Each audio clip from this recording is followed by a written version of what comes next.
If you've been on this channel for long enough, then you will know that this great country of Nippon, Japan, that I have made my home for the past 7-something years, has run into some rather unique problems. I think it's no surprise to anyone that, for example, Japan's birth rate is one of the lowest in the world and has been contributing to a number of factors, but it turns out that there is some, I guess, good news to come out of it, or at least it's been framed in a good way, but I don't really think it serves any purpose. And if this piece of news that I'm about to talk about has proven anything to me, is that Japan, in a lot of aspects, are completely missing the point. So we have an article here from not too long ago that says Japan's population falls while foreign residents rise to record. So let's read through this. The number of Japanese people has decreased at the fastest pace ever, while the number of foreign residents has risen to a record of nearly 3 million, government data showed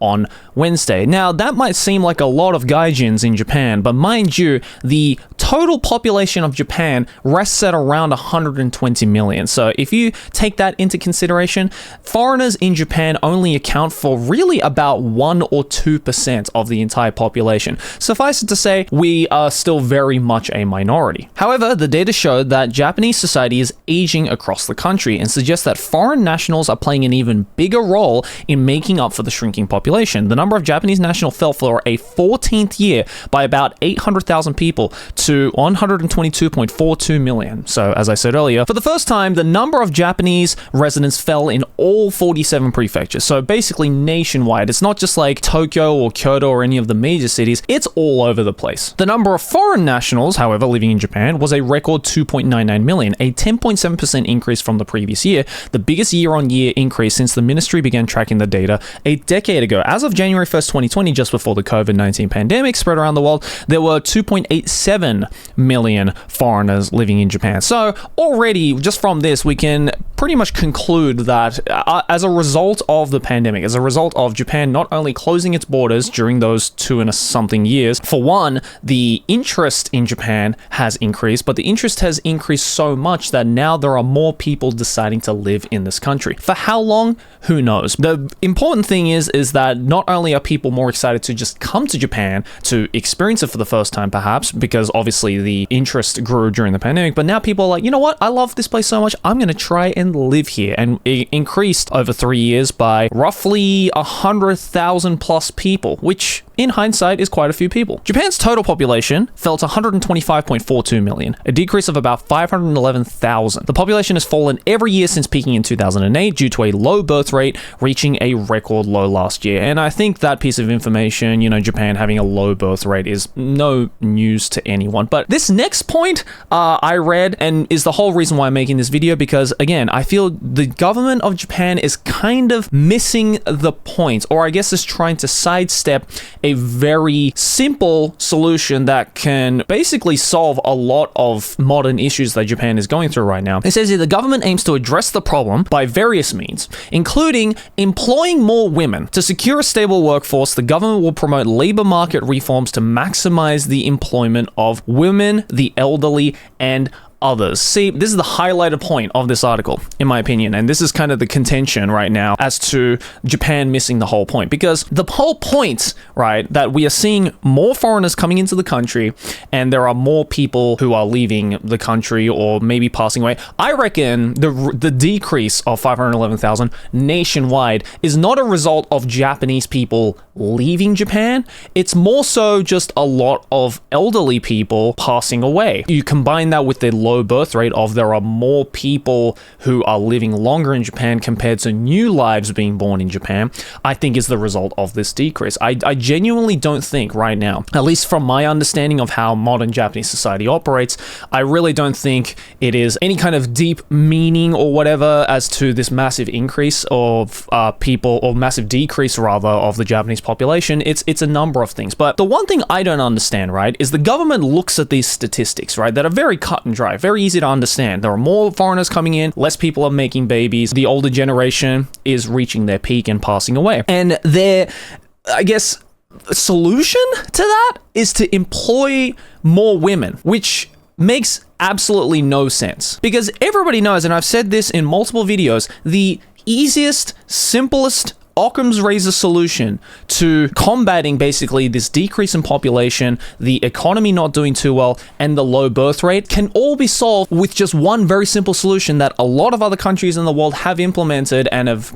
basically solved a lot of their issues from, and that's employing more foreigners, or at least letting more foreigners live in Japan. Make it a lot easier and not so difficult for not only foreigners to come to Japan to seek employment, to seek living, but also make it easier for foreigners to stay in Japan. Make them feel more welcome, because there is kind of this unsaid rule, or I guess this unsaid status right now within Japan, which is, foreigners are, as we've discussed, very much a minority in Japan. And I think the best way to make the foreigners who are currently living in Japan feel more welcome, but also to help foreigners who perhaps want to come to Japan and aid in the economy by having a job and living there and paying taxes, and hell, probably having children as well, because as we're seeing, Japanese people are really not that interested in having children right now. As a result, the declining birth rate. All of those problems can be solved very easily, very quickly. And I don't see what employing more women does to this statistic, because if anything, it's just going to cause more people to not be interested, or at least more women not interested in having kids and raising a family, because now they're thinking about employment. So look, I'm not saying I'm against this whole employ more women thing or anything. Hell, all the more power to the women who want to perhaps, their choice in life is to not necessarily have kids, but just to be in a workforce, maybe go into entrepreneurship, start heading companies, start being in more powerful positions in society. I'm totally not against that at all. I think it is a fantastic sentiment to have. But I just feel, again, Japan is kind of missing the point. This is not going to help. I don't understand how employing more women into the workforce is going to help the declining population problem. If anything, it's just kind of aiding in the declining population problem, if you ask me. Prime Minister Fumio Kishida has made reversing the sliding birth rate a top priority, and his government, despite high levels of debt, plans to embark 3.5 trillion yen, around 25 billion US dollars a year, for childcare and other measures to support parents. A group of Tokyo-based public think tanks said last year that Japan needed about 4 times as many foreign workers by 2040 to achieve the government's economic growth forecasts. Tokyo had the most foreign residents, of 581,000 of them, or 4.2% of the capital's population. And see, these think tanks are already thinking in a more realistic and more actually solvable method of just bringing in more foreign workers. Let the foreigners into the goddamn country. Not only let them into the country, but make them feel more welcome. Make it easier for them to assimilate with the Japanese culture.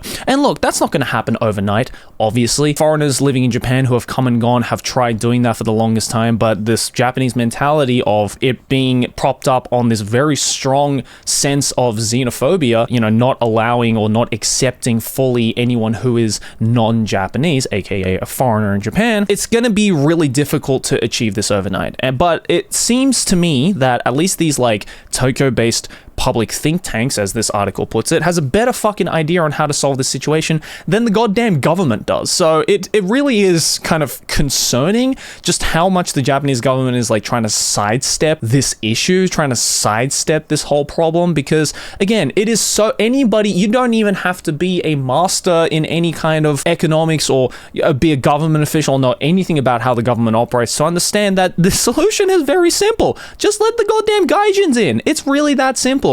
You'll solve the declining birth rate because probably foreigners compared to actual Japanese people in Japan have more of an interest to, have kids in Japan, raise a family in Japan. Also, more foreigners in the workforce is not only going to help with Japan becoming a lot more globalized, because compared to other Asian countries like, say, Korea, who is a lot more open to having foreign workers in the country. Obviously, I don't know the full statistics of that. You're going to have to look that up yourself. But from the feel of it, it seems like Japan is really lagging behind on a lot of aspects, especially when it comes to globalization. And again, I don't understand why they don't implement this, because it really does seem like every issue is going to be solved from this. And now we're getting to this position where the government is planning to go 3.5 trillion yen into debt when they're already in debt to support childcare and other measures to support parents. But if there are no parents in the country, then where is that money going to?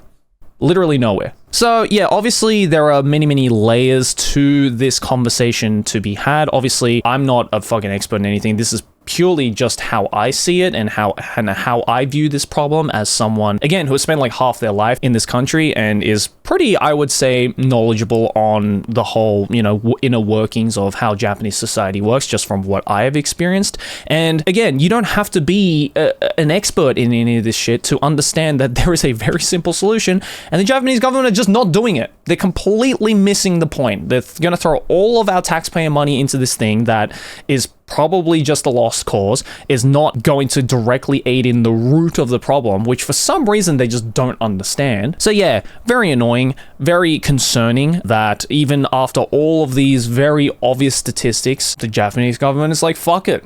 Let's throw more money into the pool where a couple of people are going to swim in, and we'll leave this full pool over here completely empty of any aids or resources. So yeah, that was just my kind of 2 cents on that topic. I know it's kind of a little bit of a more contentious topic like that, but I would love to know your thoughts and opinions. Please let me know down in the comments below, and thanks for watching. Hey, if you enjoyed this video, make sure to smack my face right here, subscribe to the channel. Let's keep making big channel number go bigger. And over here next to my head, a couple more videos you can check out if you enjoyed this one, and the links to my social media, as well as my Patreon to support me directly. Also, feel free to check out my clothing brand, nonsense.jp, links in the description, and I will see you all in the next one.